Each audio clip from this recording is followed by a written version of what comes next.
অন্যান্য গছ বায়'ডাইভাৰ্চিটি সকলো আপোনালোকে ষ্টাডি কৰিব পাৰিব।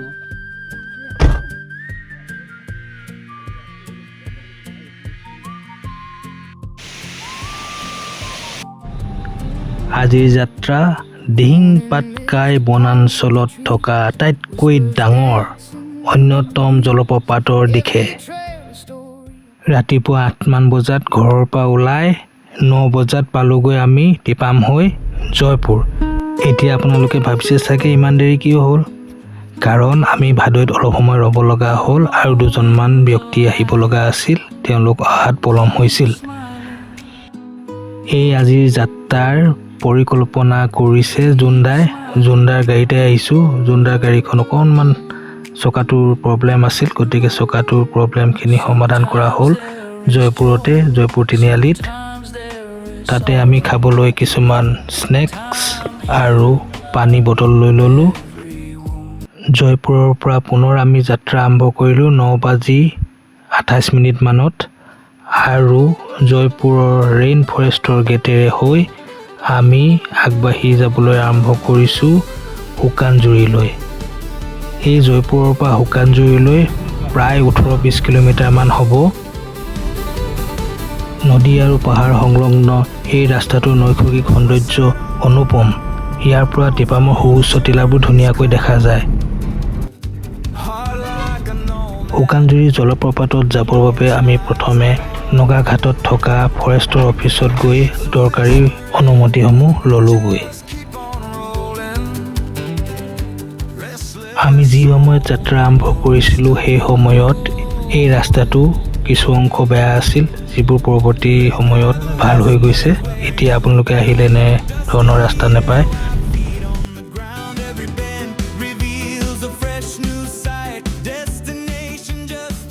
Sukanjuri 18 kilometre, Khonsa 45 kilometre, Longding 87 kilometre, 87 kilometre. Dihing পাটকাইৰ চিৰসেউজীয়া বৰ্ষাৰণ্যৰ মাজেৰে কৰা এই যাত্ৰাৰ অনুভৱ বহুত ধুনীয়া। আৰু এই ৰাস্তাৰে যদি আপোনালোকে আগতে আহিছে তেন্তে এই ৰাস্তাটো নিশ্চয় বেয়া পাইছিলে। মই এবাৰ যাত্ৰা কৰোঁতে 10 কিলোমিটাৰ দূৰত্বত থকা দেওমালিলৈ আমাৰ 2.5 ঘণ্টামান লাগিছিলে, ইমানেই ৰাস্তা বেয়া। কিন্তু বৰ্তমান সময়ত এই ৰাস্তাটো বহুত ধুনীয়া হৈ গৈছে। আপোনালোকৰ একেবাৰে বিদেশৰ ধুনীয়া ঠাই চাবলৈ অহা যেন অনুভৱ হ'ব, বা অসমৰ যিবোৰ ধুনীয়া ঠাই আছে গুৱাহাটীৰ পৰা লৈ কাজিৰঙালৈ, তেনেকুৱা ধৰণৰ এটা ফিল দিব।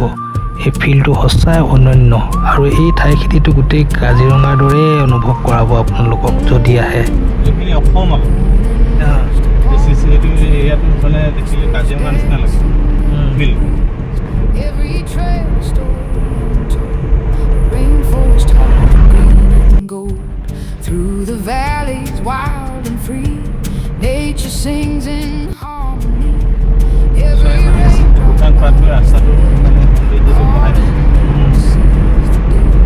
step by step the forest knows. Where every hidden river flows, I leave my worries far behind to find the peace I couldn't find.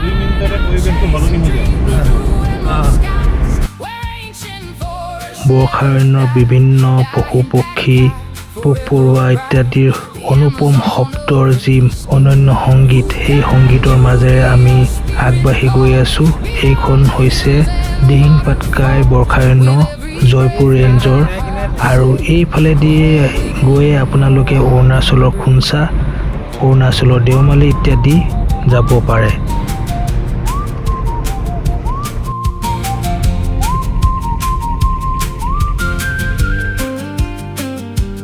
Hornbills soar above the trees, butterflies ride gentle breeze. Every leaf and every vine writes a song. বৰ্ষাৰণ্যৰ নৈসৰ্গিক সৌন্দৰ্যৰ মাজেৰে আমি সকলোৱে নিশ্চিত হৈ গৈ আছোঁ। সকলোৱে প্ৰাকৃতিক সৌন্দৰ্য উপভোগ কৰিছে মনে মনে থাকি। গতিকে আপোনালোকেও দৃশ্যবোৰ চাই অনুভৱ কৰিবলৈ চেষ্টা কৰক।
এনেকুৱা টাৰ্ণিং এই ৰাস্তাটো বেয়া থাকোঁতে গম নাপায় ইমান সেইখন পাহাৰ। বনাই দিলে যে ইমান ধুনীয়া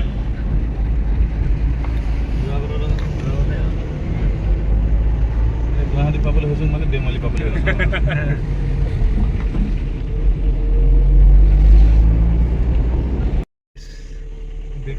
এই গেটখন পালোহি ফৰেষ্টৰ মানুহ খণ্ড বন বিভাগৰ 2024 বেগকেইটা উলিয়াই দে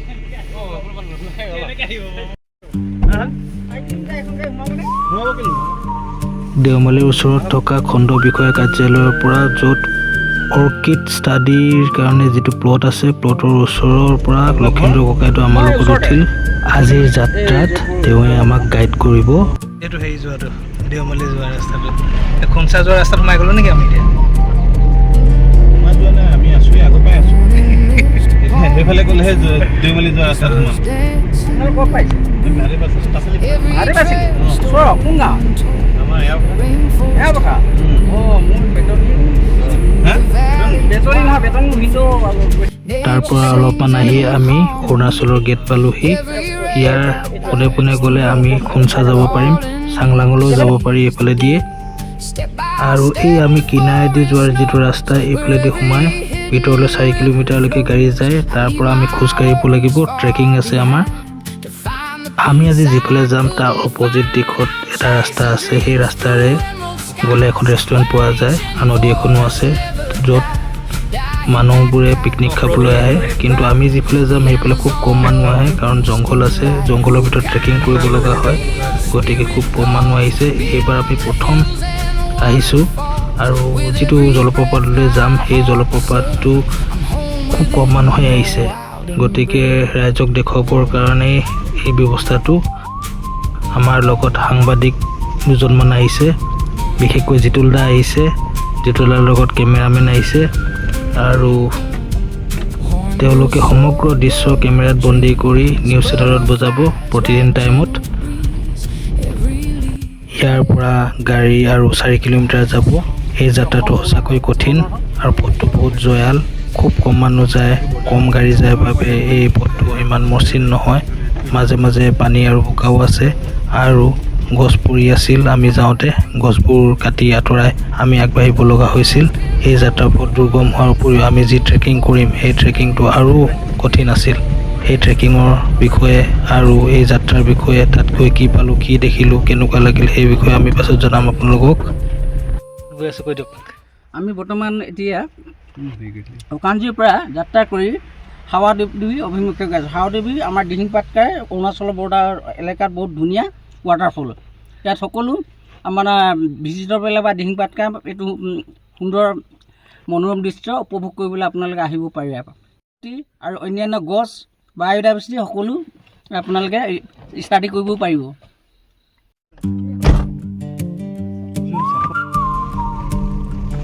বগা এছিয়ান পাৰাডাইজ নেকি এছিয়ান পেৰাডাইজ ইণ্ডিয়ান পেৰাডাইজ প্লাক এটা হ'ব এতিয়া লেকিন